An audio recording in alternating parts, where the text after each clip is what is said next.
Добар ден, почитувани, ова е стартот на уште една нова телма амбуланта. Пневмонијата, односно воспалението на белите дробови, не познава возрастни граници. Може да заболат сите, од мали бебиња до стари лица.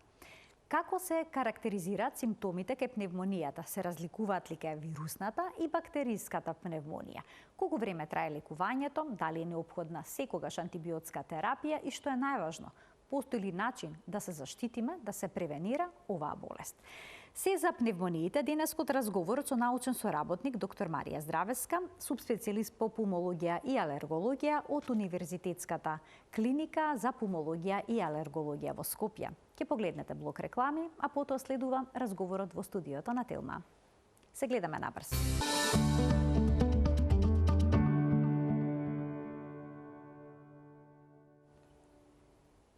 Каква болест е пневмонијата? Постои ли ризик за трајни последици по прележувањето на болеста? Ќе запрашаме научен соработник доктор Марија Здравевска, субспецијалист по пулмологија и алергологија од Универзитетската клиника за пулмологија и алергологија. Докторке, добар ден. Добар ден и поздрав на гледачите. Добре дојдовте во студиото на Телма. Ќе започнеме со тоа што е пневмонија, односно воспаление на белите дробови или пак народно познато запаление на плуча, што велат? Така, што е пневмонија? Пневмонија е практично било секоја оштетување или заболување на ткивото на белите дробови, кое што настанало од надворешен причинител бактериолошки, значи микроорганизам, кој што го напаќа ткивото на белите дробови и прави едно многу комплексно воспаление на самото ткиво, ја оштетува неговата функција привремено, најчесто за среќа, и тоа воспаление предизвикува нормално оштетување на работата на белите дробови, кој што се витален орган и има ефект, има влијание на целокупното функционирање на организмот. За среќа најчесто се тој проблем е минлив доколку се препознае и лекува правилно и навремено, но понекогаш може да има и да заврши со компликации и понекогаш и трајни последици. Во овој период од годината често можеме да слушнеме како некој вели дека има пневмонија. Во зимскиот период има навистина многу респираторни вируси. Во моментов актуелни се ковид, грипот, не знам дали си уште има РСВ. Дали овие вируси може да создадат ваков тип на компликација, односно да ги нападнат белите дробови? Голем дел од микробиолошките причинители, значи бактериски и вирусни, па и паразити и габички, значи практично сите микробиолошки причинители можат во даден момент, доколку наидат на послаб терен, да кажем, или послаба одбранбена моќ моментална на организмот, да направат, да предизвикуваат и горно и долно респираторни инфекции и на крај и пневмонија како еден од најтешките облици на долно респираторен инфекција. Значи горно респираторен вирус всушност би можел да направи проблем со белите дробови, што се вели народски да се спушти на белите дробови во одредени ситуации, кога имунитетот е заслабнат? Горно респираторен вирус е повеќе дидактичка и статистичка би рекла, бидејќи статистички тие една група вируси почесто да кажем, даваат инфекции на горните респираторни патишта, но не постои бариера, не постои граница. Практично респираторниот тракт е во континуитет еден ист орган кој што преоѓа горни водолни дешни патишта и една инфекција зависно од тоа колку е вирулентен, ние викаме, односно колку е јак и колку е потентен причинителот и на каков терен наидува, на каков имунолошки одговор или спремност имунолошка на организмот наидува, резултатот од борбата ќе биде практично зависен од тие две спротиставени страни. Доколку имаме појак причинител, а организмот е од некаква причина заслабнат, тогаш практично ризикот е поголем и поголем дел од ќе земе замав таа инфекција без разлика дека е причинител од горно респираторен, може да предизвика и долно респираторни проблеми, односно конечно и пневмонија. А може ли пневмонијата да се спречи, односно да се спречи одреден вирус или бактерија, габичка, паразит, сеедно да се спушти на белите дробови со тоа што ќе се превенира на време, што би рекле народски да се пресече болеста на време и да речеме да се земе антибиотик? Значи, зависи за каква инфекција зборувам. Ако зборуваме за бактериска инфекција, тогаш има основа да во моментот кога ќе документираме дека постои бактериска или ќе се посомневаме во некој случај дека постои бактериска инфекција, да треба да ја таргетираме со конкретен антибиотик. Но, ако зборуваме за вирусен причинител, тогаш оваа дискусија навистина нема никаква основа, барем не во почетокот. Антибиотиците не делуваат на вирусите. Ние не можеме да спречиме појава на пневмонија ако дадеме антибиотик за некој вирус. Можеме да спречиме појава на пневмонија при вирусна инфекција доколку ја појачаме отпорноста на организмот, значи доколку го таргетираме, не дозволиме да падне имунитетот на тој човек, значи супортивна терапија да му дадеме во првите денови од вирусната инфекција, и доколку ги забележиме и да превенираме потешки форми на долнореспираторни инфекции, ако така што ќе ги забележиме првите знаци на бактериска суперинфекција, на компликација и тогаш евентуално ако таа се сомневаме дека од бактериска причина, тогаш да таргетираме со антибиотик. Но доколку се работи за обична вирусна инфекција, превентивно давање антибиотик нема да помогне. Тоа нема никаква логика, не може да превенираме бактериска инфекција унапред ако таа уште не е настаната, освен ова единствено не се однесува на болните кои што имаат хронични болести, кај кои што знаеме дека се поврзани со априори намален имунитет, како што е дијабетот, например, како што е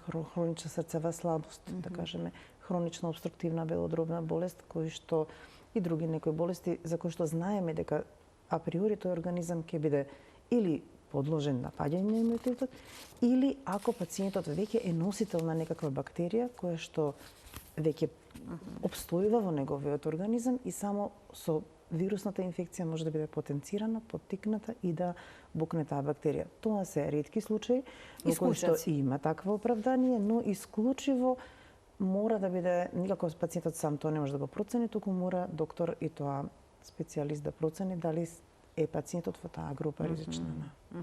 А дали постојат разлики во симптомите што се јавуваат кај бактериската и вирусната пневмонија? Има ли различни карактеристични симптоми? Знаете што, пневмонија практично има разлики, меѓутоа се релативно мали. Тешко пациентот може сам да ги препознае. Вообичаено пневмониите бактериски одат со повисока температура, со треперење на нос дрвите, со побрзо појава на тешко дишење, замарање. За разлика од тоа, вирусните пневмонии, барем во почетокот, наликуваат на вирусни инфекции, на грип, позна состојба.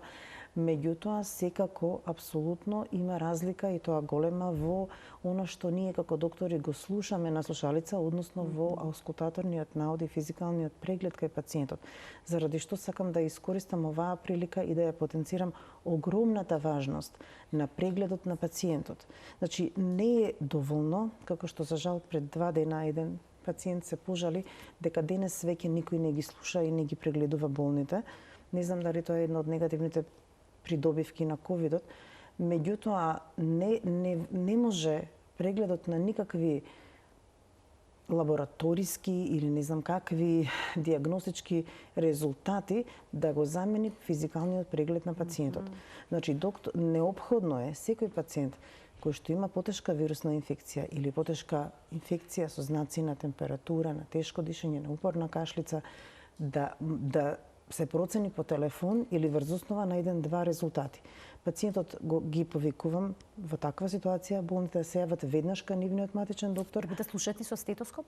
Неопходно е. Значи, основниот дијагностичка постапка за да се препознае дали постои пневмонија и дали таа пневмонија е вирусна, бактериска, се почнува од физикалниот преглед, односно од аускултаторниот наод. Од тука понатаму ние можеме да си помогнеме со разни микробиолошки, лабораториски, имиджинг, да кажам, методи на визуализација, рентген и вирусната пневмонија можете да ја слушнете на слушалка? Да, најчесто. Тие што се атипични се слушаат на слушалка? Се слушаат, но на различен начин од тие кои што се бактериски. Сомнението се поставува со физикален преглед. Значи тоа е клучното, се започува тука, значи физикален преглед, а потоа лабораториски анализи. Да, тоа се помошни методи. Се друго, се помошни. Не може тие да бидат основни. Никако не може да бидат основни. А врз основа на лабораториските испитувања, дали со сигурност може да потврдите дали се работи за вирусна или пак за бактериска пневмонија?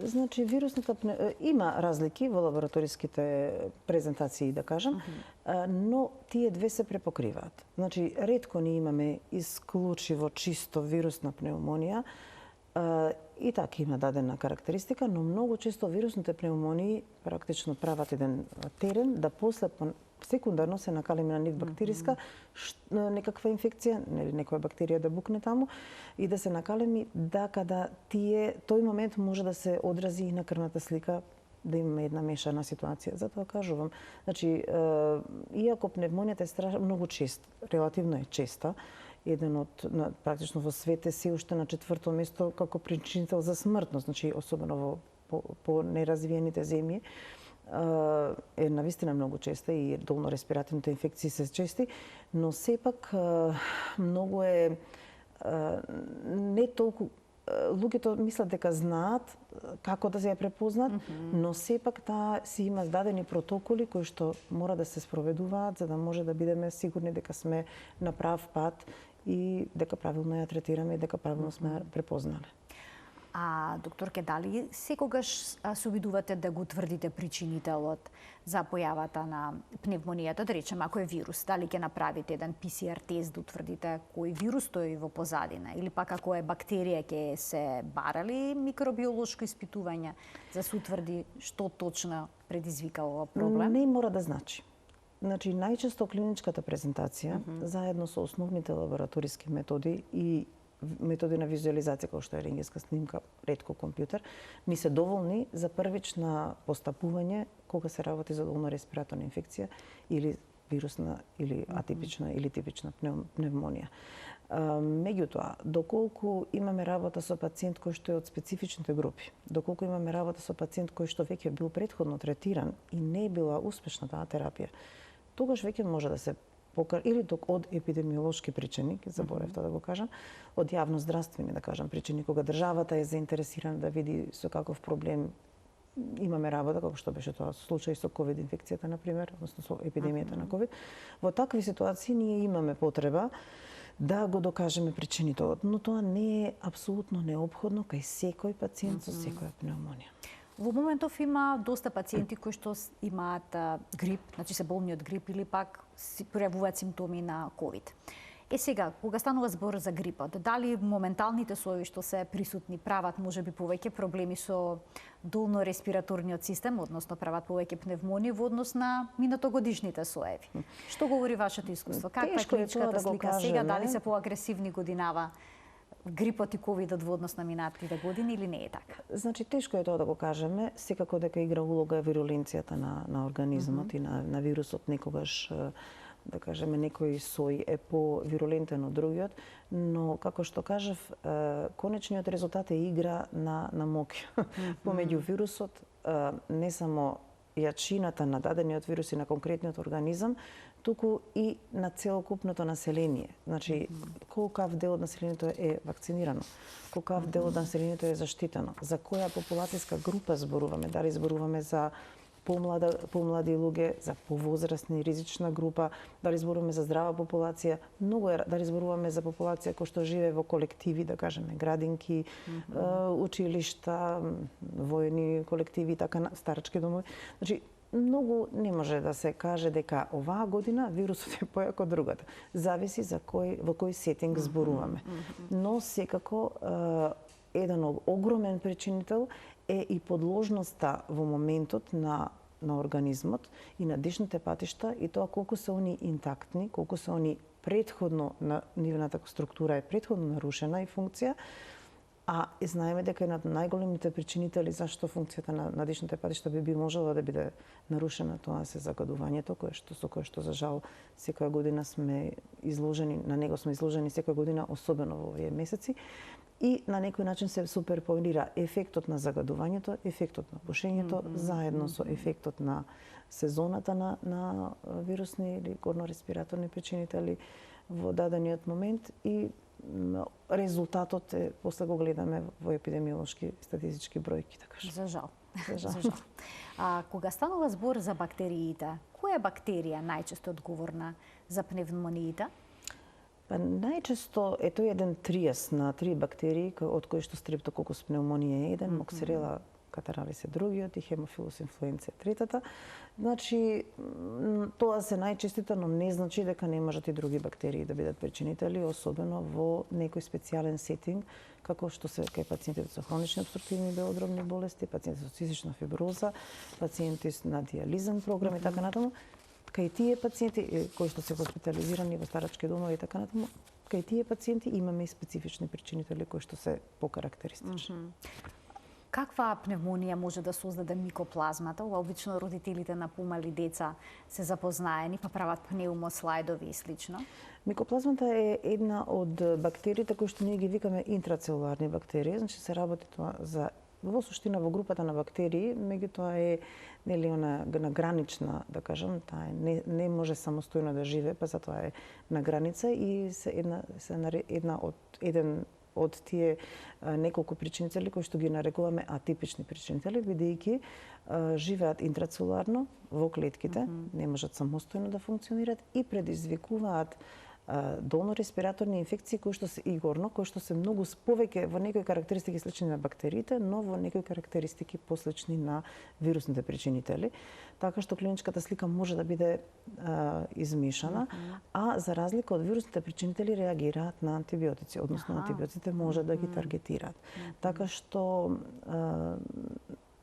Слушалки дава специфичен звук белодробието? Да, можете да повеќе забележите дека се работи за атипична пневмонија? Да, тој повеќе личи на вирусните, односно атипичните пневмонии. Тогаш неопходно е пневмослайд да се направи? Не е неопходно, меѓутоа доколку повторно ќе кажам, доколку се сомневаме во секако се оди првично, ние нема да го чекаме пневмослайдот за да одлучиме дали ќе се дава терапија или не, одлучуваме врз основа на клинички параметри, доколку немаме ефект од терапијата или заради било која причина се сомневаме дали се работи за микоплазма, тогаш има логика да се направи пневмослайд, но предупредувам дека пневмослайдот не е исто како директно детектирање на причинител. Например, ако земете вие да кажеме бриз или спутум и го засадите на една подлога, за неколку дена директно ќе го докажете причинителот.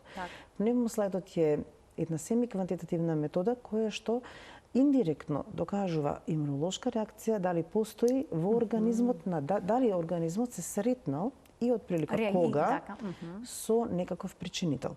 Што значи дека знаеме многу давна, од кога знаеме за имунитетот и имунолошкиот одговор, дека се потребни најмалку 2 недели, 10 дена до 2 недели, да организмот створи такви антитела против некаков причинител, за да ние може да ги детектираме. Така што вредноста на пневмослайдот е повеќе ретроактивна или ако имаме некаква клиничка слика која што трае, па не ни одговара на терапија, за да би ја уловиле, бидејќи пневмослайдот во првите денови кога го правиме може да биде негативен, односно лажно негативен. Да не се уште створени тие антитела кои што тој треба да ги детектира. За разлика од брисот кој што го направиле? За разлика од брисот, меѓутоа бриз за вируси или искашлок? И анализирате? Да. Искашлок може да се анализира, но не за типични причинители. Тогаш во такви ситуации ни помага овие нови методологии на PCR технологии во кои што го детектираме практично структурата генетска на причинителот, тоа е вирус или бактерија. Меѓутоа тоа се многу скапи методи. Стана популарни од епидемиолошки причини повеќе во тек на ковид инфекцијата, секако тогаш моравме да знаеме со што се бориме, но мора да имаме јако цврсто оправдание зашто би правеле такви тестови кои што се многу скапи и треба да имаме навистина причина да мислиме дека тоа ќе смени нешто во нашиот пристап во лекувањето, за да би имале оправдание да го направи. Докторке, може ли да се јави пневмонија без температура, без овие карактеристични симптоми што се премор, срцебиење, тешко дишење и слично? Да ја поминеме пневмонијата на ноза? Да, знаете како, пневмонија не е еднозначна работа. Пневмонијата, каква ќе биде клиничката слика кај пневмонијата, не зависи само од тоа каков е причинителот, туку зависи од тоа колкав дел од белодробието зафатено. Бидејќи рекавме дека пневмонијата е практично болест која што зафаќа ткивото, паренхимот на белите дробови и го изфрла од функција привремено. Значи, колкав дел од ткивото на белиот дроб ќе биде исфрлен од функција, најмногу влијае на тоа како ќе биде клиничката слика на пациентот и каква е возраста на пациентот и колку имал претходно здраво белодробие. Доколку ние имаме идеален, да кажам, пациент млад, здрав, кој што има нормално белодробие и кај тој пациент само еден мал сегмент од белодробието е зафатен со пневмонија, тој пациент може практично, што викате вие, да ја помине на нога, значи да има дискретни тегоби, температура неколку дена да или не, и на крај, но ретко е пневмонија, класична пневмонија без температура е ретко, меѓутоа може да се случи или да не ја забележи пациентот и да нема изразит замор. Меѓутоа, доколку зборуваме за лобарни пневмонии, доколку особено кај бактериските причинители, доколку зборуваме за зафаќање на поголем дел од белодробието, тогаш веќе не може, скоро да не е можно да биде без реперкусии во начинот на во капацитет на дишење, во заморот, во температура и така и други тегови. Како се лекува пневмонијата? Дали има различен пристап кај бактериска, кај вирусна, кај атипична, нели? Да, диаметрално различен е пристапот. Доколку се сомневаме за бактериски причинител, тогаш секако дека лек на избор и прва линија се примена на антибиотици за кои што веруваме дека се би делувале кај најголем број од причинителите кои што ги очекуваме. И затоа е многу важно да знаеме таа статистика и затоа ги издвојуваме тие три, нели што ги наведов, бактерии што се најчести причинители, па ги таргетираме емпириски или однапред со некоја терапија која што очекуваме дека ќе делува. Доколку имаме пациент за кој што знаеме дека претходно е носител на некаква бактерија и таа очекуваме да биде причинител во дадениот момент, тогаш ја таргетираме таа бактерија. Но ако се работи за атипични причинители, зависи дали се сомневаме за вирусни или оние интрацелуларни бактериски причинители. Ако се работи за такви како хламидија, микоплазма, легионела и така натаму, тогаш има логика и има оправдание да се дават специфични антибиотици кои што делуваат на таквите причинители. Доколку се работи за вирусна пневмонија, во првите неколку 5 до 7 дена, додека не сме или ако не сме сигурни дека постои, додека немаме знаци дека има бактериска суперинфекција, не би требало да се даваат антибиотици, особено не би требало пациентите сами да прибегнуваат кон земање на антибиотици. Мора како што прибегнуваат кон само лекување, кој ќе слушнат пневмонија, смета дека веднаш мора да се земе антибиотик. Па кога им е достапно. Да. Тоа е или проблем. пак инсистираат матично да им препишат. Значи, знаете што вие може да инсистирате и да ви препише матичниот доктор, не знам сега да бидам екстремна отров, па нема тој да го препише. Значи, не може да се дозволи и неприфатливо е позицијата во која што се доведени матичните доктори во денешно време да бидат препишувачи на тоа што бараат пациентите. Значи, тоа е неприфатливо не заради матичните доктори, не е добро за пациентите. Бидејќи пациентот не ја има целокупната слика и не може да ги знае сите можни негативни последици кои што би произлегле од таквиот пристап. Не е правилно пациентот да дојде и да каже препишете ми тоа. Пациентот треба да дојде да преглед, матичниот доктор да го прегледа и да процени што е најдобро за пациентот. А пациентот да има доверба во матичниот доктор. Се случува дури кај вас да појдат кај субспецијалисти, потоа да бидат незадоволни доколку не ја добијат очекуваната терапија? Ке кажете, нели, пневмонија, вирусна и не препишувате антибиотик. Пациентот би требало да биде задоволен од тоа како ние сме го третирале, а не од тоа дали му е исполнета желбата.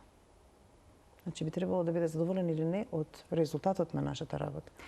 Не однапред да бара што да му препишува. Јасно, сосема јасно. А докторке, антивирусни лекови можат ли да помогнат кај вирусните пневмонии? Така. Значи за некои вируси имаме, за среќа, антивирусни лекови и доколку сме сигурни врз основа на клиничката слика или ако сме изолирале даден вирус и имаме за него антивирусна терапија како што е тоа вирусот на грип или како што е тоа вирусот COVID, со кој што сме највеќе запознаени, или, например, како што е тоа херпес вирусот, значи тоа се ретки вируси за кои што имаме конкретна антивирусна терапија, тогаш држи кај некои потешки клинички форми или ако имаме работа со пациент кој што има, како што ќе кажам повторно, е на некој начин ризична група, поголема возраст, мало дете, хронична болест, тогаш има логика да, ако очекуваме неповолен исход или компликација од таа инфекција, има логика да го третираме и со антивирусна терапија.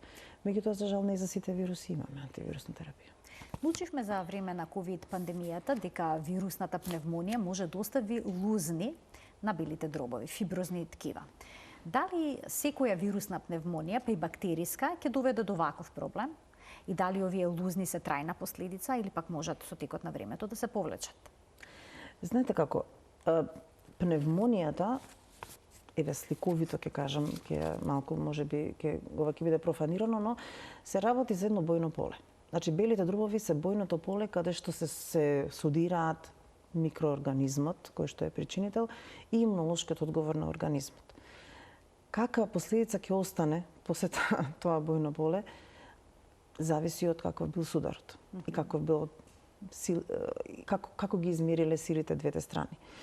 Најчесто, за среќа, како што реков на почеток, пневмонијата, прво, ако е тоа здрав организам, а и со помош на адекватна и навремена терапија, не би требало да остави трајни последици. Но, доколку постоела јака вирусна инфекција или бактериска инфекција, јака инфламација, и тука репаративните процеси не успеале комплетно да го реституират ткивото да го возобноват ткивото на белите дробови, може да остават некакви секвели, ние ги викаме, или ожилци, да кажеме. За среќа тоа е многу ретко, но доколку била многу бурна реакција, се случува и зависно од тоа колку повторно колкав бил и колку опсежен бил проблемот, толку ќе бидат и тие промени нагласени. Најчесто тоа што останува после, ние очекуваме до година дена, сега со ковидот се зборува и до 2 години, реституција некоја. Значи организмот да проба да го возобнови тој нарушен паренхим. А она што ќе остане после 2 години, зависно од која инфекција, но еве максимално година до 2 после инфекциите, најчесто останува како трајна последица. И може и самите тие трајни, да кажам, зависи од кој тип се тие последици, колку се обсежни, колкав е интензитетот на тие фиброзни промени, да предизвикаат и на таа деструкција на паренхимот, да предизвикаат понатамошни проблеми во смисол на појава на бронхектази, во смисол на пројава на хронични носителства на бактериски, некои нели да се накалемат бактерии или габички, од аспект на обструктивни понатаму промени и така натаму да не дошли. Обично колку време е потребно за пневмонијата да се стави под контрола, односно да се излекува? Во најдобар случај, пациентот ќе ја врати својата функција клинички од прилика за 2 до 3 недели. Би требало, значи ако се оди во ред, за 2 до 3 недели да се воспостави неговата нормална функција, но структурата на паренхимот бара подолго време, односно да се обнови, бара повеќе време, да се исчистат сите тие промени кои што настануваат во ткивата, бара повеќе време, најмалку 6 до 8 недели е потребно за да кажеме да го видиме ние подобрувањето и на рентгенска снимка или на компјутер, ако направиме некаква метода на визуализација. Преморот, односно тој хроничен умор што се јавува пациентите понекогаш не може да станат од кревет. За колку време би требало да исчезне? Па тоа го кажав, значи ако е се во ред, од прилика 2 до 3 недели би требало веќе да бидат доволни да пациентот почне нормално да функционира, да не ги чувствува тие промени во смисол на слабост, тешко дишење, замарање. Но не секогаш, зборувам од белодробно потекло, но не секогаш чувството на замор, на малаксалост потекнува само од промените во белите дробови. Особено кај вирусните инфекции има нешто што со ковидот многу добро веќе го разбравме и се проучува во последните години.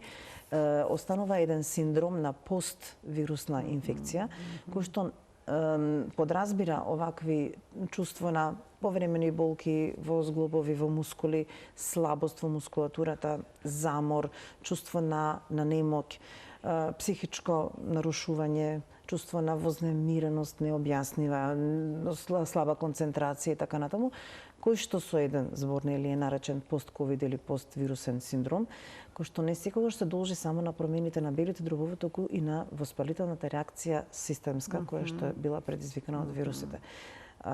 И двете групи на причинители, и бактериската и вирусната, имаат системски ефекти, но кај бактериските инфекции сето тоа е побурно и полокализирано. Кај вирусните инфекции многу често, или атипичните инфекции, многу често причинителот не напаѓа само еден фокален орган, например само белите дробови, туку има и генерализирани општи знаци и од нив практично произлегуваат овие долгорочни, да кажам, синдроми кои што се делумно имаат органска основа, делумно се на психичка основа. Кашлицата е придружен елемент на оваа болест, таа може исто така да перзистира, да обстојува подолго време. Што е со слуста, која што се создава во белите дробови? Дали мора целиот шлајм да се изфрли, целиот секрет за болеста да помине? Една мала количина на секрет е нормално да се створи во дишните патишта практично на респираторниот тракт, заради тоа што тоа е еден одбранбен механизам на респираторниот тракт, со кој што со помош на тие трепки што ги има на епителот, на клетките на дишните патишта, секаков служи за чистење, практично за прочистување на се она што го вдишуваме како загадувач, како честичка од надвор. Така што една мала количина на секрет е добра, продуктивна и секој од нас и кога е здрав ја произведува и таа со рефлексот на кашлање со тие цели се изфрла надвор за да би ги изфрлиле нечистотите делумно кои што ги вдишуваме. Меѓутоа, кога се работи за респираторна инфекција, тогаш оштетувањето на дишните патишта и оштетувањето на паренхимот на самите лобусиве, да кажем, на белите дробови е многу поголемо и тогаш тој секрет се создава во поголеми количини и е резултат и на тие инфламаторни воспалителни процеси кои што настануваат заради тоа што микроорганизмот напаѓа, а нашиот организам, односно ткивото, се брани на некој начин. Белите дробови не се орган кој што има излезен пат, да кажеме. Се што ќе се створи како вишок секрет или како продукт на тие воспалителни промени, би требало да се изфрли и со помош на рефлексот на кашлање се изфрла надвор. Доколку тоа не се направи, можно е да тој секрет, ако се задржи во дишните патишта или во некои сегменти на белите дробови, да представува една основа за на него да се накалемат понатаму бактерии или на некој начин да ги направи, да предизвика, да стане медиум во кој што бактериите ќе останат и заштитени и скриени од терапијата која што ние ја даваме. И тогаш станува веќе поголем проблем, заради да не зборувам и дека и на пациентот му прави тегоби кои што му пречат, нели? И заради тоа е многу важно да таа физикална терапија е една многу важна компонента од лекувањето на сите респираторни, да, особено долно респираторни. Може да помогне кај она глад за воздух, бидејќи никога се случува да не може да земат воздух. Значи, има точни моменти кога одредени типови на активности, делови од физикална терапија треба да се пременуваат. Зависи, некогаш може да биде и таа непродуктивна, ако ние имаме пациент кој што има тешка диспнеа или што викате вие глад за воздух, па ние сега да го форсираме со мобилизирање на секрет. Значи, тоа повторно не го препорачувам пациентите сами да го проценуваат и да го практикуваат, туку повторно тоа е местото најмногу на матичните доктори, но и на специјалистите по интерна медицина и пулмолози, да проценат точно во кој момент, во која фаза се наоѓа пациентот или воспалението и во која фаза што на пациентот ќе му помогне. Во која фаза е мирување, бидејќи кај масивна, особено лобарна пневмонија или билобарна пневмонија, пациентот мора да одмара, мора да се даде, не сме да се замурува, и мора да му се даде можност и да му се помогне на организмот со супортивни методи и специфична терапија да може да што побрзо го совлада причините од. Но во моментот кога тоа да кажем период ќе биде поминат и кога секретот станува поголем проблем, тогаш веќе може да дојде во предвид и мобилизирање на секретот и физикална терапија. Дел од пациентите се хоспитализираат исто така, им е потребна болничка нега за да го пребродат сето ова. Но потоа претпоставувам дека нема доколку организмот успе да се избори како што треба и покрај хоспитализацијата може да немаат трајни последици. Да. Хоспитализацијата не значи дека пациентот сигурно ќе има трајни последици. Бидејќи така се размислува, бев хоспитализиран, тоа значи кога видам јас ќе имам поголема предиспозиција повторно да добивам бронхопневмонија или пак белодробни болести. До некаде може би статистички да има некаква логика во смисол на тоа дека ги хоспитализираме потешките форми на пневмонија, па може би, но не би рекла дека секоја хоспитализирана пневмонија му обавезно ќе остави последици. Напротив, ние ги хоспитализираме пациентите со цел или со надеж, нели, да помогнеме што побрзо да се пресече процесот и да не останат последици. Имате сега доста хоспитализирани пациенти со пневмонија со оглед на тоа дека се во ЕК и грипот, и ковидот, и тука е ресево вирусот. Знаете што ние имаме хоспитализирани пациенти доста секогаш. Меѓутоа, знам дека е навистина голем процент од пациентите кои што доаѓаат и во нашите амбуланти и кои што се хоспитализирани кај нас и на инфективна клиника се поради долно-респираторни инфекции.